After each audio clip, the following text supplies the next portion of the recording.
Yesterday, the Premier said that he was going to stand by his Labour Minister despite the unbelievable mess we have with the SDF fund. More than half of the recipients of SDF money were donors to the PC party.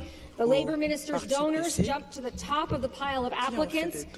Companies are clearly donating to the Labour Ministers with the expectation of getting what looks like preferential treatment from this same minister. And from the looks of it, the minister is obliging them. So to the Premier, is this in fact acceptable conduct by a minister of your government? Thank you, Speaker.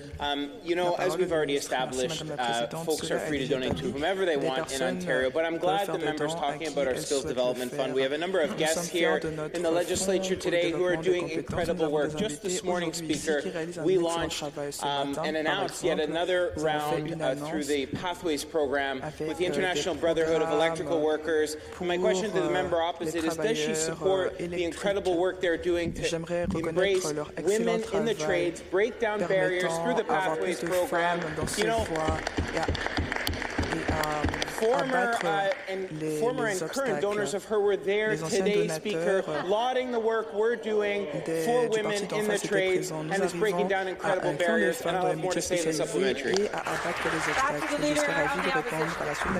Thank you, Speaker. Well, that was interesting. Let's review what we know here, shall we? We know that $742 million went to applicants that were at the bottom of the pile, while 670 high-scoring applicants were denied. Coincidentally, more than half of the successful applicants had lobbyists in tow, lobbyists that included Corey Tenaike, the Premier's own campaign manager. What about that? Instead of a program that puts workers first, we are seeing the same pay-to-play scheme that we saw under the previous Liberal government before these guys. So to the Premier, workers who really need this fund are asking, are you going to keep standing by your man?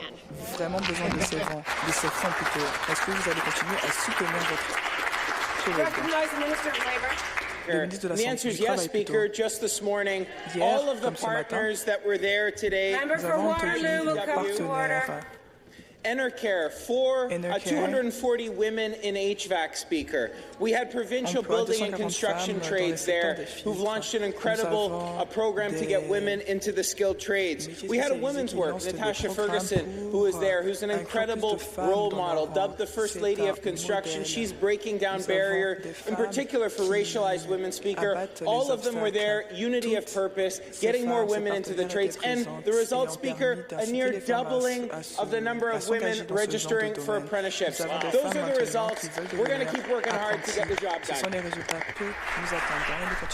Back to the Leader of the Opposition. This is getting pretty old, right? And it's not just the SDF. It turns out that this Minister of Labour was knee-deep in the Greenbelt scheme. In fact, the Trillium has obtained a transcript where banned lobbyist Mr. Mutton, some of you may know him as Mr. X, claims under oath that it was the same minister that tipped him off that the Greenbelt was going to be open for business.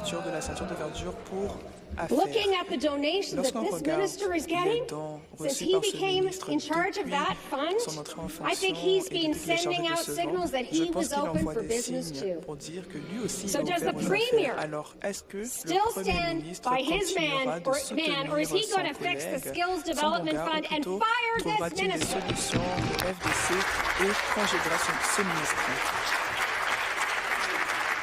Recognize the Minister of Labour. No, Speaker, so disappointing, Speaker. Not one question about... Not one question, Speaker, about the actual people we are training. You know, this weekend, Parliamentary Assistant Sabawi and I joined Newcomer Women's Services, Speaker, sister-to-sister program, 1,000 women, newcomer women supported in project management skills. But you actually have to have projects to manage. And thanks to this Premier, we're getting those projects, new hospitals, new schools, mining roads, Highway 413, the Bradford bypass, we took this plan to the people. We elected every member in the riding of in the area of Brampton because we're building the 413 and the Bradford bypass. We're training the people who are going to do the work, and we're not going to stop, Speaker. Question to recognize the Leader of the Opposition. Well, Speaker, that minister should stop hiding behind the women workers of this province. Start taking some responsibility.